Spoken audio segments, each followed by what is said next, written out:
Hello hi guys, welcome to pen academy. మీరు ఎప్పుడైనా 10 మూవీస్ని 10 సెకండ్స్లో డౌన్లోడ్ చేశారా? ఎస్, వింటేనే చాలా ఆశ్చర్యంగా ఉంది కదా. అయితే దీనికి కావాల్సింది 10G network. Yes, world's first country ఇప్పుడు ఇటువంటి 10G నెట్వర్క్స్ని తీసుకురాబోతుంది UAE దేశం అండి. సో దీనికోసం మనకి అప్పర్ 6 GHz ఫ్రీక్వెన్సీని వాడబోతుంది UAE దేశం. ఇది డౌన్లోడ్ స్పీడ్ వచ్చేసి 10 GB and 1 GB of upload స్పీడ్తో మనకి రాబోతుంది ఈ టెక్నాలజీ. సో దీని ద్వారా మనకి రాబోయే రోజుల్లో ఒక ఛాలెంజ్ విసురుతుంది UAE లాంటి దేశం. సో టెక్నాలజీలో కమ్యూనికేషన్ వ్యవస్థలో ఎంత స్పీడప్ ఉందో మనకి ఇది ఒక ఎగ్జాంపుల్గా చెప్పుకోవచ్చు. Coming to next one, RBI monetary policy committee రీసెంట్గా రెపో రేట్ని యథావిధిగా కొనసాగిస్తుందండి. సో సంజయ్ మల్హోత్రా ఆధ్వర్యంలో జరిగిన ఈ మీటింగ్లో రెపో రేట్ని యథావిధిగా 5.25గా నిర్ణయించడం జరిగింది.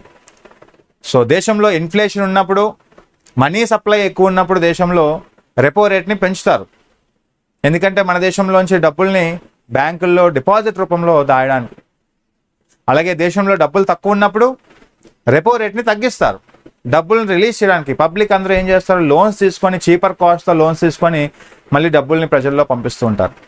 ఇలా రెపో రేట్ని బ్యాలెన్స్డ్గా ఉంచడం, స్టాండ్స్గా కాన్స్టెంట్గా ఉంచడానికి దాని అర్థం ఏంటంటే రీసెంట్గా వార్స్ నేపథ్యంలో కావచ్చు, గోల్డ్ రేట్స్లో కావచ్చు, ఇజ్రాయెల్ మనకి ఇరాన్ వార్స్ నేపథ్యంలో ఇలాంటి నిర్ణయాలు తీసుకున్నారండి. So repo rate is the rate of interest where banks pay to the RBI at regular intervals of time. అటువంటి రెపో రేట్ని మనం అన్చేంజింగ్గా ఉంచారు 5.25. అలాగే SGF మనకి 5 మార్జినల్ స్టాండింగ్ ఫెసిలిటీ 5. ఇవన్నీ కూడా మనం చెప్పుకుంటాం కాన్సెప్ట్స్ మనకి RBI బ్యాంకింగ్ అండ్ మనీ సిస్టంలో. Coming to next, PM Mudra Yojana finishes it's 11-year journey అండి. మీకు తెలుసు, MSME రంగాన్ని అభివృద్ధి చేయడానికి ఒక డెవలప్మెంటల్ బ్యాంక్ SIDBI ఉంది, small industrial developmental bank of India. అలాగే అందులో మైక్రో యూనిట్స్ కోసం ప్రోత్సహించడానికి ముద్రా బ్యాంక్స్ అనేది డెవలప్ చేశారు. 11 years కంప్లీట్ అయిన జర్నీ. అయితే ఇందులో భాగంగా రీసెంట్గా తరుణ్ ప్లస్ అనే కేటగిరీ తీసుకొచ్చింది. సో ఫస్ట్ ఆఫ్ ఆల్ శిశు అనేది it provides loans up to 50,000 అండి.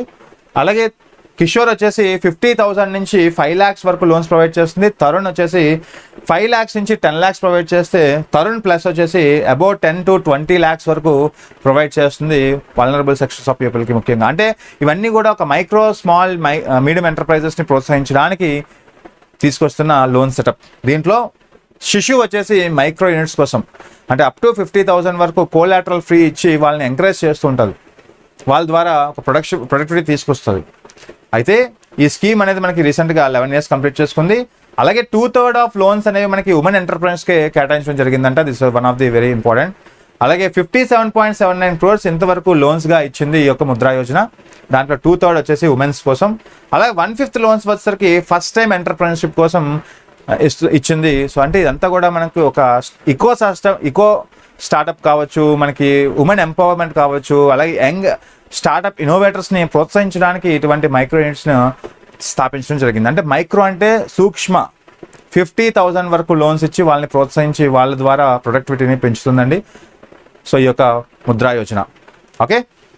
So coming to question of the day, India's first prototype fast breeder reactor located in which state? రీసెంట్గా ఈ ఫాస్ట్ రియాక్టర్ మనకి వన్ ఆఫ్ ది క్రిటికాలిటీని దాటింది, nuclear power plant. ఈ nuclear power plant ఎక్కడుంది అనేది question. ఇలాంటి newses కోసం subscribe to pen academy. For latest updates కోసం బెల్ ఐకాన్ క్లిక్ చేయండి. Thank you.